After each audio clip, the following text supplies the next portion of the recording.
ವಿಧಾನಸಭೆಯಲ್ಲಿ ಇವತ್ತು ಸಾಕಷ್ಟು ವಿಧೇಯಕಗಳನ್ನ ಮಂಡನೆ ಮಾಡಲಾಯಿತು. ಅದರಲ್ಲಿ ಈ ಒಂದು ವಿಧೇಯಕ ಮಾತ್ರ ಸಾಕಷ್ಟು ಕುತೂಹಲಕ್ಕೆ, ಚರ್ಚೆಗೆ, ವಿವಾದಕ್ಕೆ ಎಡೆ ಮಾಡಿಕೊಟ್ಟಿದೆ. ಯಾವುದಪ್ಪ ಆ ವಿಧೇಯಕ ಅಂದ್ರೆ ದ್ವೇಷ ಭಾಷಣದ ವಿಧೇಯಕ. ಅದು ಮಂಡನೆ ಮಾಡಲಾಯಿತು.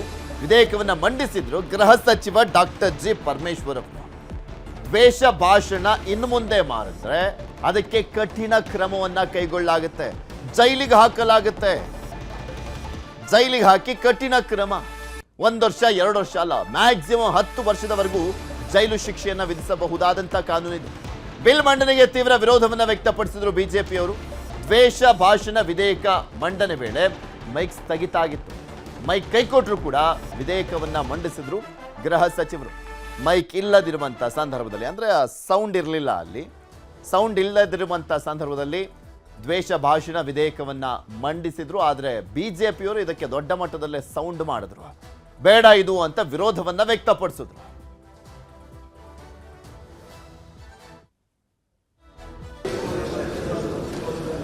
ಪ್ರಸ್ತಾವ ಮಂಡಿಸಲಾಯಿತು. ಈಗ ಪ್ರಸ್ತಾವ ಸಭೆ ಮತಕ್ಕೆ ಹಾಕುತ್ತೇನೆ. ಪ್ರಸ್ತಾವ ಹೀಗಿದೆ: 2024ರ ಕರ್ನಾಟಕ ದ್ವೇಷ ಭಾಷಣ ಮತ್ತು ದ್ವೇಷಗಳ ಅಪರಾಧಗಳ ಪ್ರತಿಬಂಧಕ ವಿಧೇಯಕವನ್ನು ಮಂಡಿಸಲು ಸಭೆ ಅನುಮತಿ ನೀಡಬೇಕು. ಪ್ರಸ್ತಾವದ ಪರವಾದರು ಹೌದು ಸಭೆ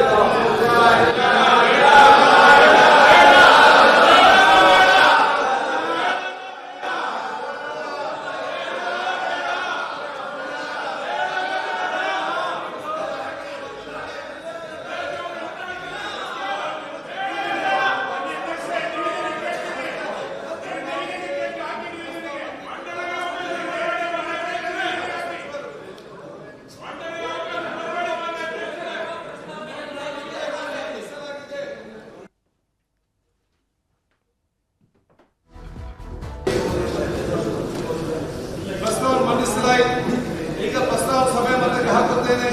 ಪ್ರಸ್ತಾವ ಹೀಗಿದೆ: 2024ರ ಕರ್ನಾಟಕ ದ್ವೇಷ ಭಾಷಣ ಮತ್ತು ದ್ವೇಷಗಳ ಅಪರಾಧಗಳ ಪ್ರತಿಬಂಧಕ ವಿಧೇಯಕವನ್ನು ಮಂಡಿಸಲು ಸಭೆ ಅನುಮತಿ ನೀಡಬೇಕು. ಪ್ರಸ್ತಾವದ ಪರವಾದರು ಹೌದು ಸಭೆ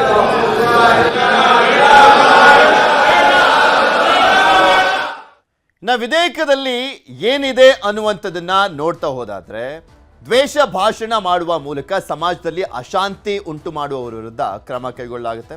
ಕೋಮುಗಲಭೆ, ಕಾನೂನು ಸುವ್ಯವಸ್ಥೆ ಹದಗೆಡುವಂಥದ್ದನ್ನ ತಡೆಯನ್ನ ತರುವಂಥ ನಿಟ್ಟಿನಲ್ಲಿ ಈ ಒಂದು ವಿಧೇಯಕವನ್ನು ಮಂಡಿಸಲಾಗಿದೆ. ಉದ್ದೇಶ ಜನಾಂಗೀಯ ನಿಂದನೆ, ಭಾಷೆ, ಜನ್ಮಸ್ಥಳ, ಜಾತಿ, ಧರ್ಮಾಧಾರಿತ ದ್ವೇಷ, ಆನ್ಲೈನ್ ತಾಣ, ಟೆಲಿಕಾಂ, ಸರ್ಚ್ ಎಂಜಿನ್ ಕೂಡ ಹೊಣೆಯನ್ನು ಹೊರಬೇಕಾಗುತ್ತೆ. ನೋಂದಾಯಿತವಲ್ಲದ ಸಂಘ ಸಂಸ್ಥೆಗಳು ಹೊಣೆಯನ್ನು ಹೊರಬೇಕಾಗುತ್ತೆ.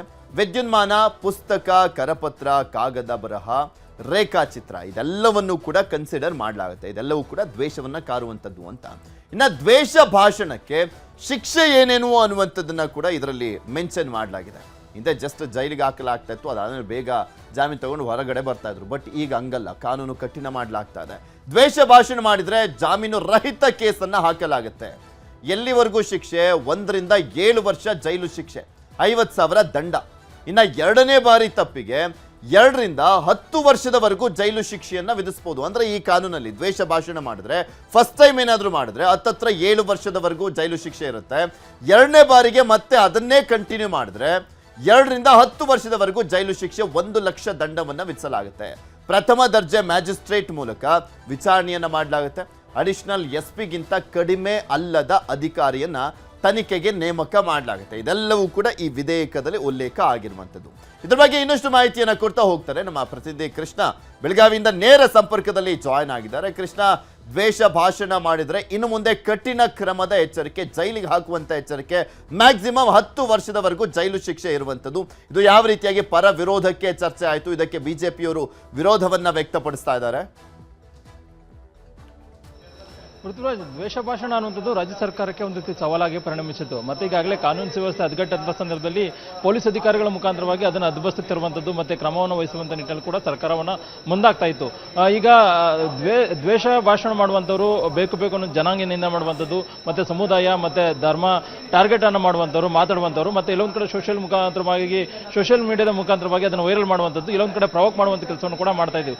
ಇದಕ್ಕೆ ಕಡಿವಾಣ ಹಾಕುವಂಥ ನಿಟ್ಟಿನಲ್ಲಿ ರಾಜ್ಯ ಸರ್ಕಾರ ಇವತ್ತು ಕ್ಯಾಬಿನೆಟ್ ಅಲ್ಲಿ ತೀರ್ಮಾನ ತೀರ್ಮಾನ ಆಗಿತ್ತು. ಇವತ್ತು ಬೆಳಗಾವಿಯಲ್ಲಿ ಚಳಿಗಾಲದ ಅಧಿವೇಶನ ನಡೀತಾ ಇದೆ. ಅಧಿವೇಶನದಲ್ಲಿ ಈ ಒಂದು ವಿಧೇಯಕವನ್ನು ತರೋದ್ರ ಮುಖಾಂತರವಾಗಿ ಇದಕ್ಕೆ ಕಡಿವಾಣ ಹಾಕುವಂತ ನಿಟ್ಟಿನಲ್ಲಿ ಮುಂದಾಗಿರುವಂಥದ್ದು. ಬೆಳಗ್ಗೆ ವಿಧಾನಸಭೆ ಕಲಾಪ ಆರಂಭ ಆದ ಕೂಡಲೇ ಗೃಹ ಸಚಿವರಾಗಿರ್ತಕ್ಕಂಥ ಪರಮೇಶ್ವರ್ ಅವರು ಈ ಒಂದು ವಿಧೇಯಕನ ಮಂಡನೆ ಮಾಡಿದ್ರು. ವಿಧೇಯಕದಲ್ಲಿ ಬಹಳ ಪ್ರಮುಖವಾಗಿ ಜಾತಿ ನಿಂದನೆ ಆಗಿರ್ಬೋದು, ಧರ್ಮ, ಜನಾಂಗ, ಜಾತಿ, ಸಮುದಾಯ, ಲಿಂಗ, ಹೀಗೆ ಜನ್ಮಸ್ಥಳ, ವಾಸಸ್ಥಳ, ಭಾಷೆ, ಹೀಗೆ ಒಂದಷ್ಟು ಅಂಶಗಳನ್ನು ಉಲ್ಲೇಖವನ್ನು ಮಾಡೋದ್ರ ಮುಖಾಂತರವಾಗಿ ಇಲ್ಲಿ ಯಾರು ಅವ್ರಿಗೆ ನಿಂದನೆಯನ್ನು ಮಾಡ್ತಾರೆ, ದ್ವೇಷ ಭಾಷಣ ಮಾಡ್ತಾರೆ, ಮತ್ತೆ ಅಗೆತನವನ್ನು ತೋರಿಸ್ತಾರೋ ಅಂಥವ್ರ ಮೇಲೆ ಕ್ರಮವನ್ನು ಕೈಗೊಳ್ಳುವಂಥದ್ದು. ಅಂದ್ರೆ ಈಗಾಗಲೇ ದಂಡವನ್ನು ಕೂಡ ನಿಗದಿಯನ್ನು ಮಾಡಿರುವಂಥದ್ದು 1 ವರ್ಷದಿಂದ 7 ವರ್ಷದವರೆಗೆ. ಅಂದ್ರೆ ಮೊದಲ ಬಾರಿಗೆ ತಪ್ಪು ಮಾಡೋದಂಥವ್ರು ದ್ವೇಷ ಭಾಷಣ ಮಾಡಿದ್ರೆ ಮತ್ತೆ ಅದು ಪುನರಾವರ್ತನೆ ಆಯಿತು ಅಂತಂದ್ರೆ ಅದು 1 ರಿಂದ 7 ವರ್ಷ ಮತ್ತೆ 50,000 ದಂಡ ಮೊದಲನೇದಾಗಿ.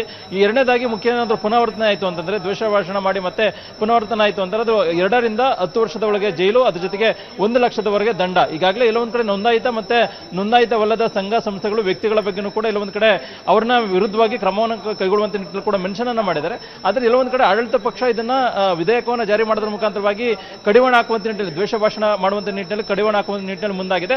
ಅದರ ಪ್ರತಿಪಕ್ಷವಾಗಿರತಕ್ಕಂಥ ಬಿಜೆಪಿ ಇದನ್ನ ದೊಡ್ಡ ಮಟ್ಟದ ವಿರೋಧವನ್ನು ಕೂಡ ವ್ಯಕ್ತಪಡಿಸಿರುವಂತದ್ದು. ಯಾಕಂದ್ರೆ ಅಲ್ಲಿ ಉಲ್ಲೇಖ ಪರೋಕ್ಷವಾಗಿ RSS ಅನ್ನ ಟಾರ್ಗೆಟ್ ಅನ್ನ ಮಾಡೋದ್ರ ಮುಖಾಂತರವಾಗಿ ಕಾಂಗ್ರೆಸ್ ಸರ್ಕಾರ ಇದಕ್ಕೆ ಅಂಕುಶ ಹಾಕುವಂತ ನಿಟ್ಟಿನಲ್ಲಿ ಮುಂದಾಗ್ತಾ ಇದೆ ಅನ್ನುವಂಥದ್ದು ಆಪಾದನೆ ಬಿಜೆಪಿ ನಾಯಕರಾಗಿದ್ದಾಗಿದೆ. ಹಾಗಾಗಿನೇ ಇವತ್ತು ವಿಧಾನಸಭೆಯಲ್ಲಿ ಈ ಒಂದು ಬಿಲ್ ಮಂಡನೆ ಆದ ಕೂಡಲೇ ಬಿಜೆಪಿ ಸದಸ್ಯರೆಲ್ಲರೂ ಕೂಡ ಒಂದು ರೀತಿ ಆಕ್ರೋಶವನ್ನು ಕೂಡ ವ್ಯಕ್ತಪಡಿಸಿರುವಂಥದ್ದು. ಈಗಾಗಲೇ RSS ಅನ್ನುವಂಥದ್ದು ಕೇವಲವಾಗಿ ನೋಂದಾಯಿತವಲ್ಲದ ಅನ್ನೋ ಒಂದು ಸಂಸ್ಥೆ ಅನ್ನೋದಕ್ಕೂ ಕೂಡ ಹೇಳಲಾಗ್ತಾ ಇದೆ. ಹೀಗಾಗಿ ಇದರಲ್ಲೂ ಕೂಡ ಮೆನ್ಷನ್ ಮಾಡೋದ್ರಿಂದಾಗಿ ಒಂದು ವೇಳೆ ಏನಾದರೂ RSS ನಾಯಕರು ಏನಾದರೂ ಬೇರೆ ಮಾತಾಡೋ ಸಂದರ್ಭದಲ್ಲಿ ಅವ್ರ ಮೇಲೂ ಕೂಡ ಕೇಸ್ ದಾಖಲು ಮಾಡುವಂಥದ್ದು ಮತ್ತೆ ಅವ್ರನ್ನ ಜೈಲು ಕಳಿಸುವಂತ ನಿಟ್ಟಿನಲ್ಲಿ ಕೂಡ ಕಾಂಗ್ರೆಸ್ ಸರ್ಕಾರ ಕೆಲಸವನ್ನು ಮಾಡಬಹುದು. ಹಾಗಾಗಿನೇ ಇದನ್ನೆಲ್ಲರೂ ಕೂಡ ಪ್ರಶ್ನೆ ಮಾಡೋದ್ರ ಮುಖಾಂತರವಾಗಿ ರಾಜ್ಯ ಸರ್ಕಾರದ ವಿರುದ್ಧವಾಗಿ ಹೋರಾಟ ಮಾಡುವಂತ ನಿಟ್ಟಿನಲ್ಲಿ ಕೂಡ ಬಿಜೆಪಿ ಸನ್ನದ್ಧವಾಗಿರುವಂಥದ್ದು. ಆದ್ರೆ ಇವತ್ತು ಅಧಿವೇಶನದಲ್ಲಿ ಈ ಒಂದು ವಿಧೇಯಕ ಮಂಡನೆ ಆಗಿದೆ. ಅದರಲ್ಲಿ ಒಂದು ಕಡೆ ಅಷ್ಟೊತ್ತಕ್ಕೆ ಏನೋ ಒಂದ್ ಕಡೆ ಈಗಾಗಲೇ ಅಲ್ಲಿ ಸಮಸ್ಯೆ ಆಯಿತು, ತಾಂತ್ರಿಕ ಮೈಕ್ ಕೈ ಕೊಡ್ತು, ಅಲ್ಲಿಗೆ ಸ್ಪೀಕರ್ ಅವರು ಅದನ್ನ ವಿಚಾರವನ್ನು ಬೇರೊಂದು ತೆಗೆದುಕೊಂಡು ಕೂಡ ಮುಂದಾದ್ರು. ಈ ಒಂದು ವಿಧೇಯಕ ಚರ್ಚೆಗೆ ಬಂದಿಲ್ಲ. ಇವತ್ತು ಬಹುಶಃ ಬರುವ ವಾರದಲ್ಲಿ ಈ ಒಂದು ವಿಧೇಯಕ ವಿಧಾನಸಭೆ ಮತ್ತೆ ವಿಧಾನ ಪರಿಷತ್ನಲ್ಲಿ ಚರ್ಚೆಗೆ ಬರುವಂತ ಸಾಧ್ಯತೆ ಇದೆ. ಆಗ ಪ್ರತಿಪಕ್ಷವಾಗಿರತಕ್ಕಂಥ ಬಿಜೆಪಿ ಬಲವಾಗಿ ವಿರೋಧವನ್ನು ಮಾಡೋದ್ರ ಮುಖಾಂತರವಾಗಿ ಕಾಂಗ್ರೆಸ್ ಸರ್ಕಾರದ ವಿರುದ್ಧವಾಗಿ ಈ ಒಂದು ವಿಧೇಯಕವನ್ನು ಯಾವುದೇ ಕಾರಣಕ್ಕೂ ಕೂಡ ಜಾರಿ ಮಾಡಬಹುದು ಅನ್ನೋ ಒಂದು ಒತ್ತಡವನ್ನು ಹಾಕುವಂತ ಸಾಧ್ಯತೆ ಇದೆ. ಇದೆಲ್ಲದರ ನಡುವೆ ಈಗಿರ್ತಕ್ಕಂಥ ಯಾವುದೇ ಅಂಶಗಳನ್ನು ಕೂಡ ಬದಲಾವಣೆ ಮಾಡಿದೆ ಸರ್ಕಾರ. ಈಗಿರ್ತಕ್ಕಂಥ ವಿಧೇಯಕದಲ್ಲಿರ್ತಕ್ಕಂಥ ಅಂಶಗಳನ್ನ ಕಾನೂನು ಪ್ರಕಾರವಾಗಿ ಯಥಾವತ್ತವಾಗಿ ಜಾರಿ ಮಾಡುವಂತ ನಿಟ್ಟಿನಲ್ಲಿ ಮತ್ತೆ ಕಾನೂನಾತ್ಮಕವಾಗಿ ಅದನ್ನ ಒಂದು ರೀತಿ ತಿದ್ದುಪಡಿ ತಂದು ಒಂದು ರೀತಿ ಗವರ್ನರ್ ಮುಖಾಂತರವಾಗಿನೇ ಇದನ್ನ ಜಾರಿ ಮಾಡುವಂತ ನಿಟ್ಟಿನಲ್ಲಿ ಕೂಡ ಸರ್ಕಾರ ಸನ್ನದ್ಧವಾಗಿರುವಂತದ್ದು. ಪೃಥ್ವಿರಾಜ್, ದ್ವೇಷ ಭಾಷಣ ಮಾಡಿದ್ರೆ ಅದು ತಪ್ಪೇ?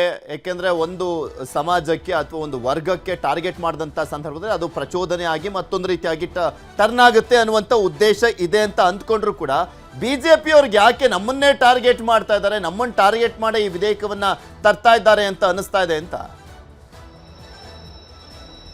ಪೃಥ್ವಿರಾಜ್, ಸಾಮಾನ್ಯವಾಗಿ ಆಡಳಿತಾರೂಢ ಕಾಂಗ್ರೆಸ್ ಆಡಳಿತಾರೂಢ ಅಧಿಕಾರದಲ್ಲಿರ್ತಕ್ಕಂಥ ಪಕ್ಷ ಪ್ರತಿಪಕ್ಷವಾಗಿರ್ತಕ್ಕಂಥ ಟಾರ್ಗೆಟ್ ಮಾಡುವಂಥದ್ದು ಅನ್ನುವಂಥದ್ದು ಆಪಾದನೆ ಬಿಜೆಪಿ ನಾಯಕರು ಇರುವಂಥದ್ದು. ಯಾಕಂದ್ರೆ ಈಗಾಗಲೇ ಏನೇ ಆದ್ರೂ ಕೂಡ ಸಹಜವಾಗಿನೇ ಕಾಂಗ್ರೆಸ್ ಸರ್ಕಾರದ ವಿರುದ್ಧವಾಗಿ ರಾಜಕೀಯವಾಗಿ ಭಾಷಣ ಮಾಡೋದು ಒಂದು ಭಾಗ ಆದ್ರೆ ಇಲ್ಲೊಂದು ಕಡೆ RSS ಅನ್ನುವಂಥದ್ದು ಬಿಜೆಪಿ ಒಂದು ಭಾಗ ಆಗಿದೆ.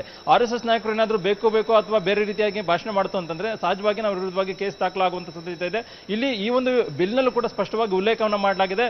ಇಲ್ಲ ಒಂದ್ ಕಡೆ ನೋಂದಾಯಿತ ಮತ್ತೆ ನೋಂದಾಯಿತವಲ್ಲದ ವ್ಯಕ್ತಿ ಮತ್ತೆ ಸಂಘ ಸಂಸ್ಥೆಗಳು ಅನ್ನೋ ಮೆನ್ಷನ್ ಕೂಡ ಮಾಡಿದ್ದಾರೆ. ಅಂದ್ರೆ ಪರೋಕ್ಷವಾಗಿ RSS ಅನ್ನ ಟಾರ್ಗೆಟ್ ಅನ್ನ ಸರ್ಕಾರ ಮಾಡಬಹುದು ಅನ್ನೋ ಒಂದು ಆತಂಕ ಬಿಜೆಪಿ ನಾಯಕರಲ್ಲಿರುವಂತದ್ದು.